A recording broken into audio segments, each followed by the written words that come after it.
비가 오나 눈이 오나 수요일마다 데모로 갔습니다. 그 돈을 그러면 어디다 씁니까? 마음의 상처를 들여 송구하게 생각합니다. 옳은 역사 공부를 해야 된다고 생각하고 이용수 할머니가 어떤 입장을 내놓을지 주목됩니다. 위안부 인권운동을 없애자는 게 아니다. 단체 안의 적폐를 없애자는 거다. 이용수 할머니의 말입니다. 정의연 회계에 의혹이 있다면 그건 분명히 밝히고 분명히 정리하고 가야 할 임에 틀림없습니다. 그런데 이런 국면을 악용하는 일본 우익의 움직임에도 우리가 신경을 써야 할 것 같은데요. 지금 일본의 우익 성향 언론들은 여러 가지 추측성 기사를 쏟아내면서 그간 우리나라에서 펼쳐졌던 이 과거사 바로잡기 운동을 폄훼하지 못해 안달이 났다고 합니다. 자, 일본 분위기가 어떤 건지 그리고 그에 대해서 우리는 어떻게 대응해야 하는지까지 짚어보죠. 세종대학교 호사카 유지 교수 어서 오십시오. 안녕하십니까. 요즘 일본 언론들 굉장히 심각하다고요. 그렇습니다. 그러니까 윤미한 전 이사장에 대한 그 여러 가지 기사가 나왔지 않습니까? 네네. 근데 즉각 일본에서 더 상세한 기사가 나왔습니다. 더 상세하게 우리보다. 그러니까 제가 좀 놀란 부분은 한국에서 나온 뉴스 이상으로 상세한 부분들이 좀 나와가지고요. 물론 상세한 부분들이 상당히 그 가짜 뉴스도 많았습니다. 가짜도. 예를 들면 그 안성 심도가 있지 않습니까? 그것을 매각한 곳은 그 4월로 알고 있는데요. 한국에서는 4월로 나왔거든요. 그러나 일본의 뉴스에서는 그 이용수 할머니가 기자회의 경한 다음 날 매각했다. 그러니까 5월 8일에 매각했다는 이야기죠. 근데 그것은 뭔가 위협이 있으니까 그렇게 했다라는 식으로 하는 뉴스, 그냥 가짜 뉴스예요. 그러니까 팩트 확실하게. 자체도 왜곡을 해버리는군요. 왜곡. 뭐 평론만 왜곡하는 게 아니라. 네네네. 네, 그런 부분들이 물론 그것은 그 메이저 언론에서 나온 것은 아니고요. 네. 그러나 메이저 언론하고 그 용례되어 있는 인터넷 뉴스. 네, 그게 굉장히 일본 사람들이 많이 보는 인터넷 뉴스입니다. 메이저 언론이 운영하는 뭐 인터넷 언론사 이런 그런 곳입니다.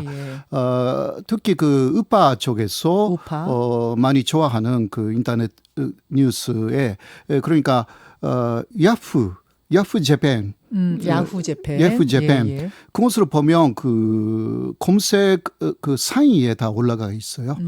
예, 그런 식입니다. 많이 본 뉴스. 그렇습니다. 다 포진해 있는.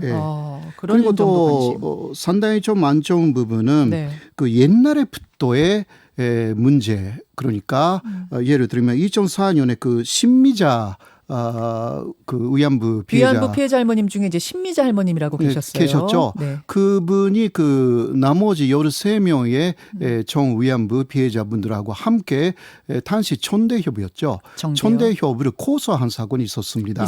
예. 그것을 또 상세하게 또 일본에서 보도를 하면서 이번하고 똑같다. 라는 내용. 예. 근데 그러니까 이제 신미자 할머님 건 같은 경우는 뭐였냐면은 할머니는 그 당시에 어떤 일본 측에서의 보상 움직임 이런 것을 받아들이고 싶어 하는 쪽이셨고 정대협은 아니다 이쪽이었고 그래서 이제 갈라졌던 그거잖아요. 그걸 확대해서 또 보도를 아주 상세하게 합니까? 이번하고 똑같다.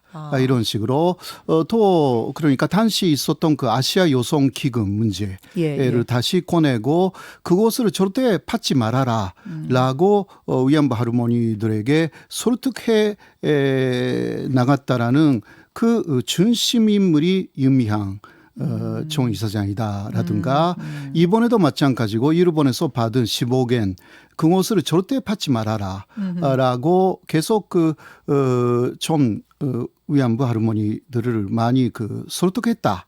그러니까 결국은 그 위안부 할머니들의 의사가 아니라 윤미향 총 이사장의 설득에 밀렸다.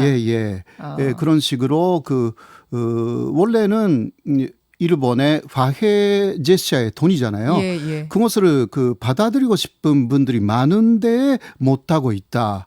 그러니까 일본의 그 언론의 논조는 한일 관계를 나쁘게 만드는 잠본인으로서의 그 윤미향 전 이사장을 부각시키고 있는 것입니다. 그러니까 한국 쉽게 위안부 피해 할머님이나 한국인들은 일본이 제시하는 거 그냥 손 잡고 네네. 화해하고 싶고 털고 가고 싶은데 네네. 윤미향 당선인이라는 사람, 정의연, 정대협 이런 곳에서 계속 막았던 거다. 예. 그게 본질이다. 뭐 이런 식으로, 그런 식으로 보도를 풀어간다는 거예요. 예. 그게 그 기본적인 방향이고요. 그리고 그 폐해 후에는 현재 문재인 정권이 있다. 이런 식으로도 그러니까 문재인 정권에 대한 비판으로 계속 나가는 그러니까 우파니까요, 일본에. 우익이니까. 그런데 어제 그 여론조사가 또 한국에서 나왔고 문재인 대통령의 지지율이 또 올라갔지 않습니까? 네네. 그것을 보고 아마도 그 일본 쪽의 언론들은 이번에 사건은 별로 그 한국 안에서도 영향을 주지 않을 것이다. 아마 그런 보도가 또 나올 것 같습니다. 지금 우리나라의 여론은 운동을 한 개인과 단체를 둘러싼 문제는 문제고 그 문제는 확실하게 잘못된 게 있으면 정리하고 가야 된다. 이쪽 네네. 여론이 우세하고요. 네. 예. 과거사 운동은 운동이다. 네. 그 과거사에 우리가 과거사 정리운동, 과거사를 바로잡는 운동 자체에 대해 폄하하면 안 된다는 게 확실하게 우리는 서 있거든요. 예. 일본은 지금 그게 아니라는 거예요. 그거는 그건 막 아니고, 섞어놨다는 거예요. 예, 일본은. 예, 계속 그러나 일단 아직은 그 윤미향 전 이사장에 대한 공격 이것이 또 북한 문제까지 다 포함시켜 가지고 북한이요? 예, 그래서 그 심도에서 예. 그래서 기획 탈북을 했다라는 분들을 그 설득해 해가지고 북한으로 돌아가라. 라고 했다. 이게 조선일보에서도 그 보도가 된 내용인데요. 조선일보에서 의혹 보도한 예, 의혹 그거. 보도는 예. 완전 그 사실 보도가 돼가지고 일본에서 또 상세하게 나와 있습니다. 조선일보에서도 이야기를 하지 않았던 부분들이 예를 들면 12명층의 여자 총호본 중에 9명 원래 기획 입국 그게 아니라 한국에 오는 것 처음부터 알고 왔다. 3명만 몰랐다. 그런 식으로요. 좀 더 상세하게. 왜 그런 정보가 나오는지 저는 약간 이해가 안 되는데 그러나 그것은 그 한국 쪽에서 한국의 우파 분들 중에서 이제 문재인 정권이 되었다 해서요. 일본 쪽으로 가신 분들이 꽤 있어요. 사실. 그런 분들이 한국 내에 그런 정보를 알고 계시는 분들이 일본의 우파 신문이나 언론하고 굉장히 연결되어 있다라는 이야기는 제가 많이 들었습니다. 그리고 그런 분들이 일본에서 책을 더 많이 출판을 해요. 예. 네, 그 내용은 그 이쪽에 국정원 수준의 사람이 아니면 쓸 수 없는 책들이 굉장히 많이 일본에서 예. 한국 사람의 이름으로 나와요. 예, 2년 전까지 한국에 있어가지고 치과 의사였다 자신은. 나는 치과 의사였다. 네, 다 거짓말이에요 그런 거. 예, 네. 치과 의사가 그런 거 쓸 수가 없어요. 네, 그런 게 65만 부, 70만 부 팔려요 일본에서. 잠깐만요. 그러니까 한국에서 나 치과 의사다가 2년 전에 일본에 온 사람인데 일본 우익의 편에 서서 쓴 그런 책을 내요. 그럼 그게 그러니까 막 70만 부씩 팔려요? 반일 전적주의가 일본 말로 나가가지고 40만 부 팔렸다. 근데 그게 아무것도 아니에요. 근데 그런 분들이 몇 사람 있어요, 일본에. 몇 사람이나 있어요. 예, 그러니까 제가 그 사람의 책을 좀 분석했거든요. 네, 분석했더니 이런 거예요. 일본 사람이 아니냐. 그러니까 한국 사람 행세를 하는 일본인이 쓴 거 아니냐. 그런 의혹이 좀 있었어요. 그런데 제가 읽어봤어요. 근데 완전히 한국 사람이에요. 한국 사람 맞아요? 예, 맞아요. 한국 사람이 아니면 절대 쓸 수 없는 내용들이 많습니다. 그래요? 예, 한국어의 오감이라든가 그런 거 다 쓰여져 있어가지고요. 그러니까 그런 분들이 아마도 이럴 때도 한국 뉴스보다 더 상세한 내용을 제공하는 것입니다. 그렇게 해서 근데 그게 가짜예요. 가짜도 굉장히 많고. 이게 많다. 예, 그러나 사실인 것처럼 알겠습니다. 거의 사실 보도로 그런 식으로 지금 하고 있는 거죠. 의혹도 사실이냐 둔갑이 되면서 자신들에게 일본 우익에 유리하게 지금 해석돼서 보도되고 있다. 그러면은 일본 극우들은 지금 위안부 인권 운동을 해온 단체 얘기가 아니라 그 운동 자체에 대해서 지금 폄하하고 그렇습니다. 싶어한다 그 말씀이신 거죠? 그렇습니다. 그러니까 처음은 그 윤미향 전 이사장에 대한 공격으로 가고 결국은 위안부 문제 자체가 가짜다. 가짜다. 그런 식으로. 이렇게 문제 많은 사람들이 해온 그 운동 자체가 문제야. 예, 그리고 예. 그 운동이 얘기하고 있는 위안부 피해자란 건 없어까지 가요. 예, 예. 그러니까 손노예라는 거 있을 수가 없어. 있을 수가 없어까지 예. 가요. 그러니까 위안부 할머니들이 손노예가 아니었다라는 말을 아마 하고 싶을 것이다. 하지는 않아요. 예, 아직? 물론. 하진 않아요. 예, 예. 하고 싶어 해요. 예, 예. 하고 싶어서 안 달라 있어요. 하고 싶어 할 것이다라는 또 그러한 보도를 해요. 또 그 기다리는 거예요. 그러니까 위안부 할머님들이 예. 그러니까 나는 사실 성노예 아니야라는 예, 얘기까지 곧 할 거라고 할 것이 아닐까. 일본이 보도해요. 그러니까 이현수 할머니의 오늘 기자회견에서 그런 말이 나올 것을 절대 안 나오는데 예. 그런 것까지 기대를 하는 거예요. 와. 일본이. 예. 그러니까 이용수 할머님은 지금 계속 그러세요. 네. 위안부 인권 운동을 없애자는 게 아니고 그거는 중요한 운동이다. 네. 다만 그 단체 운영했던 단체 안의 적폐를 없애자는 게 내 주장이다라고 할머님 분명하게 말씀하신데도 불구하고 네네네. 일본에서는 오늘 기자회견에서 예. 성노예란 없었다란 말이 나올지도 모른다. 이렇게. 그런 같은 이야기가 나오는 것을 기대하는 것이 우파 쪽이에요. 네, 그러나 어제 그러니까 메이저 신문 중에 하나 네. 마이니치 신문에서 네. 좀 정확하게 보도를 한 것이 그 한국 쪽에도 조금 도움이 될 것 같습니다. 뭐라고 했습니까? 그거는 이번의 문제는 일단 그 윤미향 전 대표의 그 문제로 끝날 것이다. 마이니치 신문이 그랬어요. 예, 마이니치 신문이. 그러니까 일본 쪽에서 일각에서 기대하는 그 방향으로는 안 갈 것이다.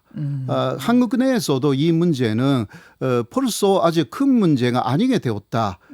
또 개인의 문제지 네네, 운동 개인의 자체의 문제지. 문제로 가지 않을 거다. 그리고 시민단체 문제이기 때문에 이게 국가의 문제도 아닌 거예요. 사실상. 아하. 네네, 그런 식으로 마이니치 신문은 오히려 좀 진보적인 성향이 있습니다. 예, 일본에서. 예, 그렇죠. 그러니까 상당히 잘 촌일을 이거 어제 나왔어요. 예. 그러니까 그 이전까지는 굉장히 그 우파들의 신문들이 나르치고 있었어요. 예. 그러나 일단 좀 가라앉히고 그렇게 가는 것 같습니다. 그렇군요. 네. 일본 국민들의 시각이 중요하잖아요. 그러니까 우익 언론들이 뭐 그런 소리를 하고 뭐 잘못 몰아가더라도 일본 국민들이 중심을 잡으면 좋은데 국민들 분위기는 어때요? 네, 국민들은 역시 그 정 의원이나 전대협을 잘 모릅니다. 몰라요. 예, 그렇기 때문에 일단 위안부 할머니들에 대해서는 조금 압니다. 일본 사람들이 위안부 문제에 대해서 좀 알잖아요. 네. 그러나 그런 단체가 있었다라는 거 이번에 처음 그러니까 부각된 것입니다. 아예 몰랐던 조직이군요. 아예 거의 몰랐어요. 그래요. 그런 면에서는 그 일본 국민들의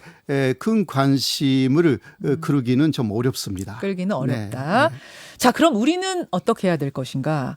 이 상황에서 그럼 어떻게 처리하고 대응하는 게 가장 현명한가, 바람직한가? 일본도 잘 알고 한국도 잘 하시는 입장에서 어떻게 보십니까? 예, 역시 저는 뭐 독도 문제라든가 네. 간제지원 문제도 쭉 용해 왔고요. 위안부 문제도 그렇지만 예. 그 위안부 문제하고 기타 굉장히 중요한 국가적인 문제 사이에 차이가 좀 있다. 예를 들면 독도라든가 예. 간제지원 문제는 국가가 중심으로 잡고 국가가 완전히 중심이 되어서 연구라든가 네. 기타 활동을 하고 있어요. 국가가 중심이 돼 활동해왔죠. 아래에 시민단체들이 연결되어 있는 것입니다. 예. 그러니까 국가가 또 시민단체를 많이 관리를 합니다. 그렇죠. 그렇게 돼 있어요. 예. 특히 독도 문제는 경향이 아주 강합니다. 그렇죠. 독도 문제는 정말 국가 중심으로 끌고 오는 문제죠. 그러니까 제 위교는 위안부 문제는 지금까지 국가가 나서지 않고 거의 그 시민단체에 모든 것을 맡겨왔지 않습니까? 그러네요. 국가가 나서지 않았어요. 예. 근데 여러 가지 그것으로 문제가 있었습니다. 문제가 있었다. 그래서 정의원이라든가 전대협이라는 그런 중심적인 단체가 생길 수밖에 없었던 것입니다. 국가가 나서지 않았기 때문에요. 예. 네. 그러니까 이것을 계기로 조금 국가가 더 중심적으로 가도록 지금은 뭐 여성가족부라든가 네. 물론 중심이 있기는 하지만 그냥 그 지원을 하는 것 뿐입니다. 예. 그거 아니라 좀 더 말하자면 지금 정의원에 있는 분들이 뭐 국가 공무원이 다 되거나 막 그런 식으로 흡수해 버리는 거. 그러면 시민단체로서의 회계 처리의 문제라든가 이것은요 정의원의 문제만이 아니라고 저는 생각해요. 이제는 위안부 문제에 있어서도 국가가 관리하고 끌고 가고 좀 더 중심이 돼야 되는 예. 계기가 됐으면 좋겠다 이 말씀이시고 예. 그럼 일각에서는 이 윤미향 당선인 문제나 정의원 문제는 여차저차해서 결국 일본 우익 이롭게 하는 거 아니냐 좀 더 덮고 가야 되는 거 이런 얘기하시는 분들도 덜어 계시는데 그 부분에 대해서 어떻게 보세요? 덮을 수는 없죠. 그렇죠. 이제 그럼요. 너무 X가 많아요, 사실. 덮을 수 있는 X는 뭐 100만 원 이하라든가 그런 거 아닐까 생각하는데. 그것도 사실 덮으면 안 되는 덮을 수는 안 되잖아요. 그래서 덮어서 덮이는 문제도 아니고 너무 이번 기회에 X가 문제가 있다면 의혹을 날끔히 확실하게 털고 해야 돼요. 그리고 시민단체 모두가 이 문제를 귀담아 들어야 되는 부분들이 있습니다. 많은 시민단체가요. 그렇게 의회에서의 감시가 아주 엄격하지 않으면 그 회계 처리가 그렇게 정확하지는 않다라고 저는 알고 있거든요. 그러니까 이것은 사실상 정의원의 문제만이 아닌 것입니다. 이런 부분에서 그러나 위안부 문제라는 문제가 큰 문제이기 때문에 이거 유엔의 인권위가 인정한 존재 범죄이거든요. 일본에. 그러니까 이것을 훼손시키면 안 되기 때문에 이제 국가가 그런 회계 처리라든가 그런 것을 엄격하게 한다라는 차원에서 알겠습니다. 국가 단체로 그러니까 동북아 역사재단이라든가 있지 않습니까? 그런 식으로 정의원을 완전히 전환시켜야 돼요.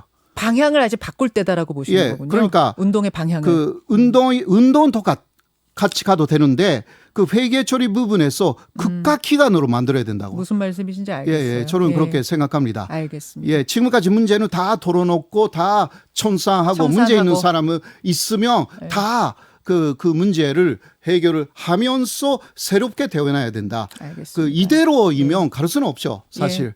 전화 위복의 계기로 삼아야 된다는 얘기예요. 여기까지 일단 말씀드리죠. 교수님 고맙습니다. 호사카 유지 교수였습니다.